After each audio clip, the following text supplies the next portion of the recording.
Howdy friends, Guthrie Trapp coming to you here from East Nashville, Tennessee at my house.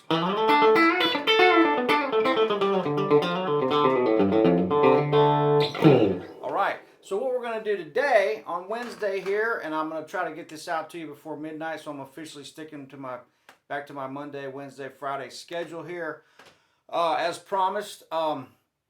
So we're going to get into some other country stuff. So probably going to do some pretty cool bends and stuff like that. And I'll just give a little bit of, you know how I do. I kind of start, one place and then I might deviate and get into all kinds of stuff here. If you want to dig deeper into these concepts that you're seeing on YouTube, best thing to do is check out Artist Works, which is amazing. I say this every time. Super awesome company with a bunch of amazing teachers. Also, check out my private Skype and local Nashville lessons. I do an hour masterclass and I videotape it. Even on Skype, you can get the full video that you can access for the rest of your life. I try to show you all the fundamentals and stuff that changed my life as a kid to be able to play freely on the guitar. I can also hone into your specific needs and your playing ability. And I always say that you can't ask YouTube a question, but you can ask me a question in person if you do a lesson. And on ArtistWorks, you can do video exchanges where you send me a video of your progress. I'll respond with a video. So it's pretty cool, interactive stuff. Before I get into this, I just want to say, as I always do, thanks so much for all the positive comments. That means a lot to me. I try to respond to those in person. I just really appreciate all the positivity and support. Man, it keeps us going and motivated as human beings. Finally getting some cool weather here in Nashville. That's another motivator, and time to get out and start getting some exercise. I only exercise when the weather's nice. And so, yeah, man, ramping into fall and just looking forward to all the good things to come. The African Safari. And then a bunch of clinics and stuff that we're going to be doing coming up this next year that are going to be really exciting. More to come on that. Just a lot of cool stuff. A lot of touring with John Oates this November and into the winter. We'll be doing Florida and up the East Coast. Some cool stuff there. But to jump into this, folks, right now, let's dive in. For those of you that might have missed a couple of the early country videos, I'm going to maybe cover some stuff I did in those, but try not to. But this stuff, man, the country stuff is awesome because it is right out of the chord shapes. So something like this in A, where I'm playing this A shape chord here, my A chord, but I'm also incorporating a little bit of the G shape. So I'm barring the E and B string on the 5th fret. There's no thirds in this. It's the 1, 5, 1, 5, 1. So it's a straight, it's an A chord, but there's no third in there, which means there's no or. So it's straight. So what I'm going to do is I'm going to bend from these two notes on the E and B string. I'm going to bend up to that major third from the 4th fret on the G string. So I'm going to go from this shape. I'm going to put my ring finger on the 4th fret G string, and I'm going to use the power of these other fingers to bend.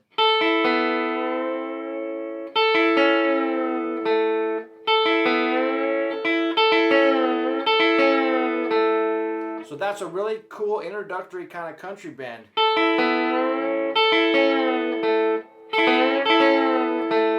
Now you can use your ring finger. A lot of times my style is I'll use my middle finger because I have more control and more strength there.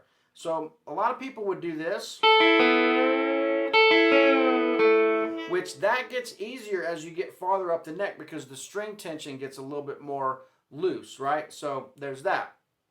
If I feel the string tension getting a little tight, I'll without even thinking about it, I'll move to my middle finger because I get more strength, and that would look like this. Watch.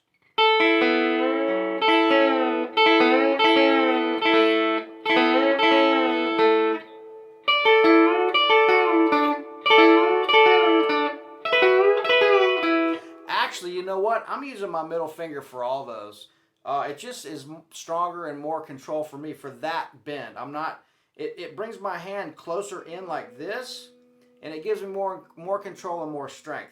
So let's try that again from the A shape with a little bit of the G shape. This. I'm gonna go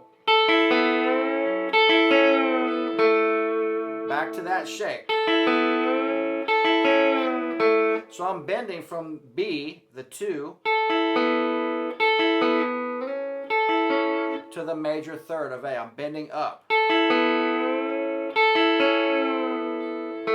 Then back down to the 1, that chord, back to the chord. Now if I take that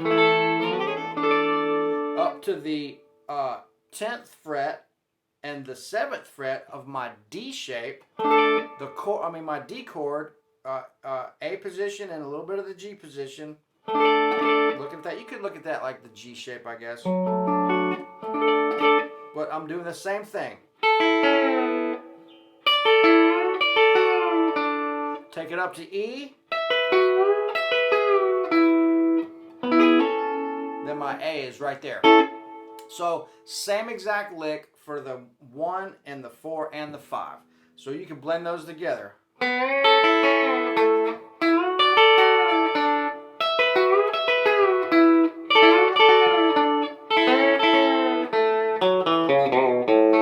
Very major sounding because we're in country, so we're doing a little bit more of the major sound.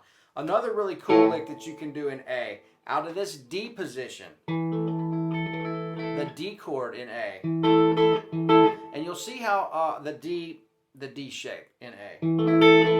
You'll see how a lot of these things are really related. So if I'm playing this idea that I'm about to do without the D note on the E, which we just did in D, this lick, if I just do the B and the G string out of my A chord D position, I'm kind of bending. I'm always bending up to a note, which we've discussed in previous videos. I'm always wanting to bend in tune. Very, very important, especially in country when you're bending against other strings. Nothing worse than that being out of tune because you've got another note pedaling under it that keeps you honest. So when I bend here, I'm in A. But if I put the D on the bottom, on the top rather, and I resolve to that, that's a D. But if I just use, and I remove the high E string, I just play the B and the G, that gives me that A. Now if I do this, I'm going up and down to resolve the 1 and the 5 out of that D shape. So now I'm going to go back a whole step and I'm going to play G and D. And I'm going to play out of the blues or the minor pentatonic right here. So I'm going to go.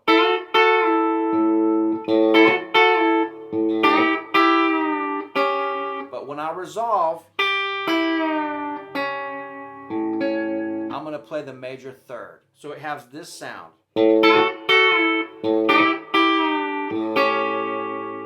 Right? So it's really cool. So I'm ending up with the third and the flat 7 of that A7 chord. So, or, right? So then my next lick is going to be the same thing we did a minute ago. I'm going to go.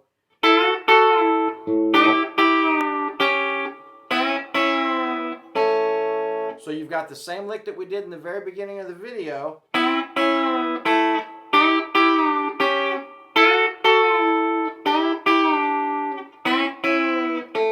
Now if you do that,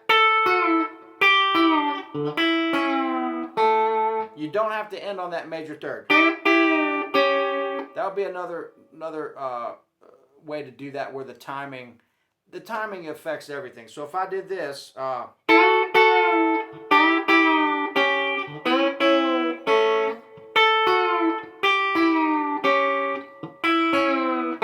different phrasing than if I go. On that example, I'm not putting the major third in. So that's a pretty cool country lick. Now if I go to my 4 chord, if I go, my next lick might be right out of my D chord, my 4 chord. So, and I'm going right up the chord. From the 2 to the 3 of the 4 chord. So D to F sharp, D triad, right out of that C shape. But I'm just sticking to that triad of it right there.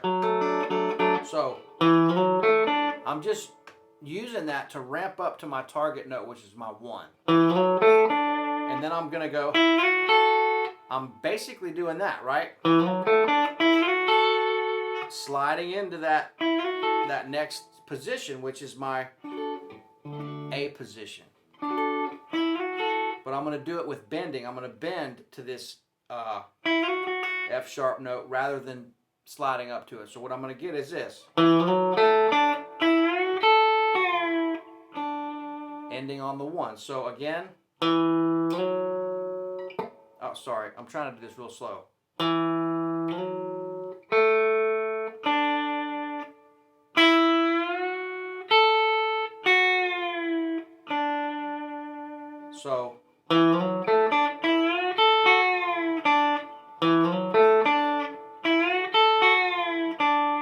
So again, from A,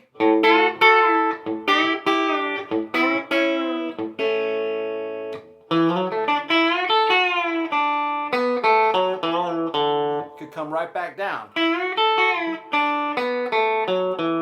The pentatonic. So then, other thing I can do to make it more bluesy is I can go first to the, over the 4 chord, I can do that first lick. Well, now I want to hear something a little more bluesy. So I might go up to the blues.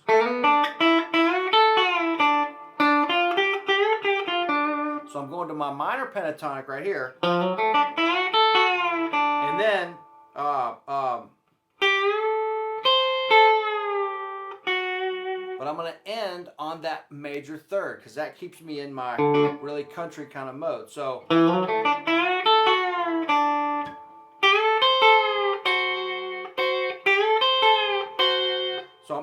I'm bending up from the, what is that, 8th fret B string, hitting the 8th fret E string under it. So, and I'm bending up to this 5 note, my A. So, and then on the 5th, 7th fret B string, I'm creating a D7 by hitting this C, the major third of D, and then that would sound like that underneath it. So we've got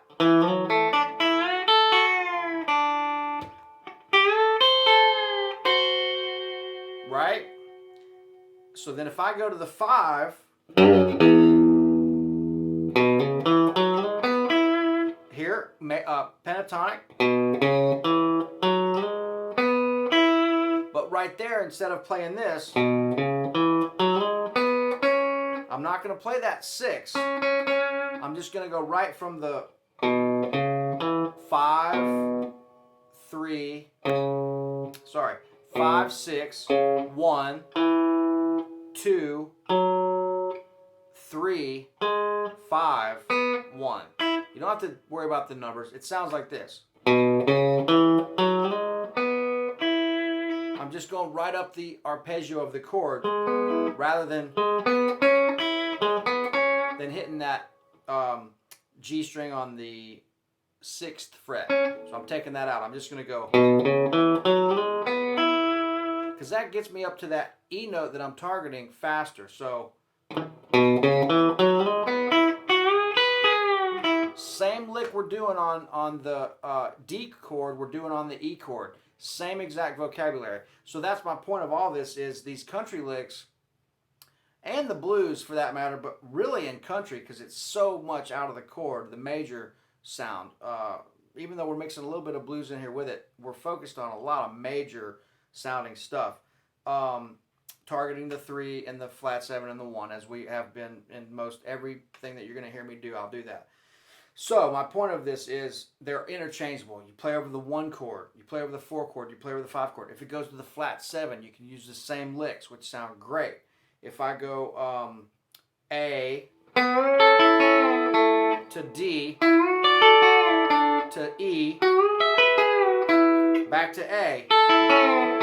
If it goes to G,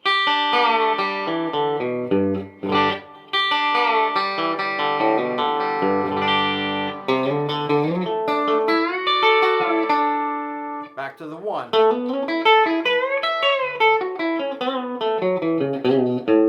So they're all interchangeable. These licks, you can almost copy and paste them over every chord, which is great because it increases your vocabulary and it helps you see how all this stuff is tied together.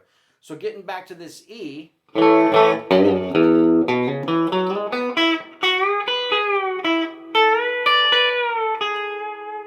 ending on that, because there's E7.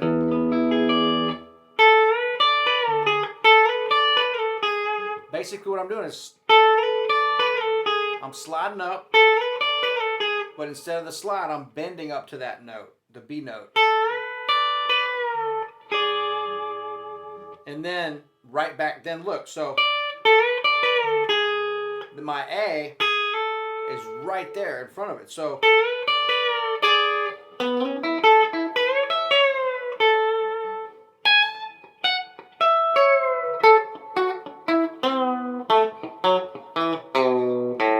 lot of country licks will repeat like that, where there's like a theme, right? So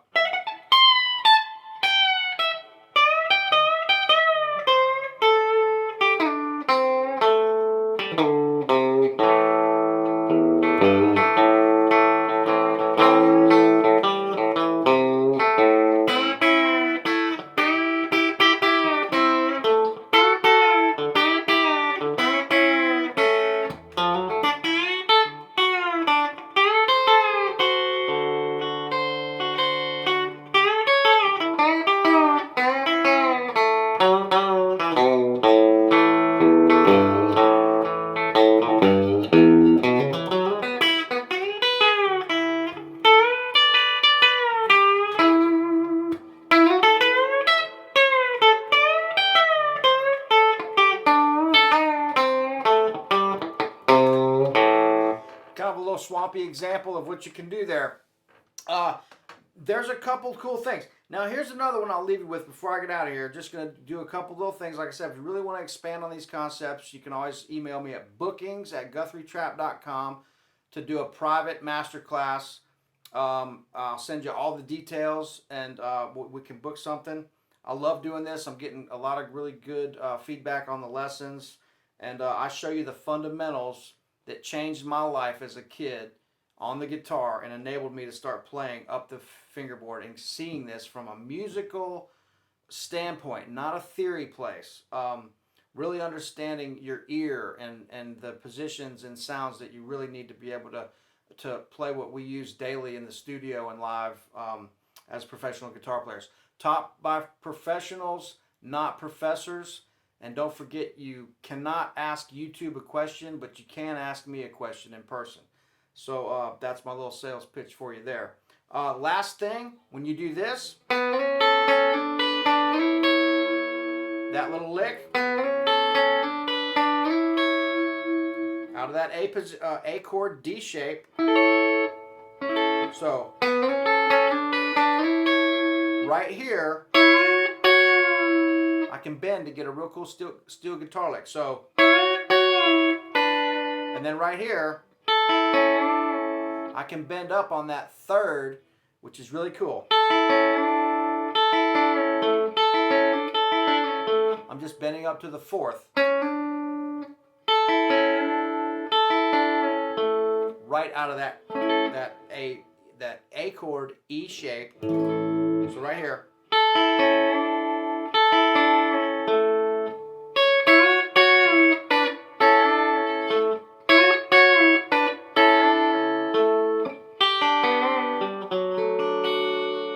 So that would be a G going to D. So I could go.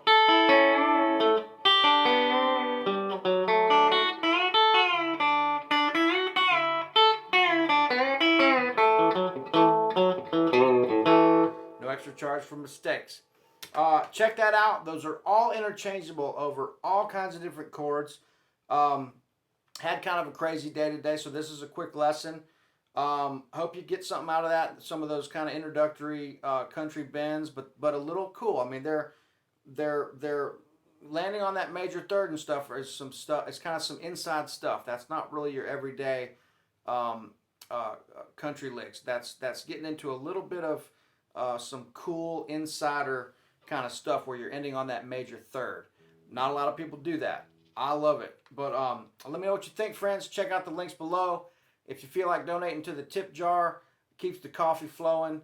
And I really appreciate the generosity there, folks. It's been amazing.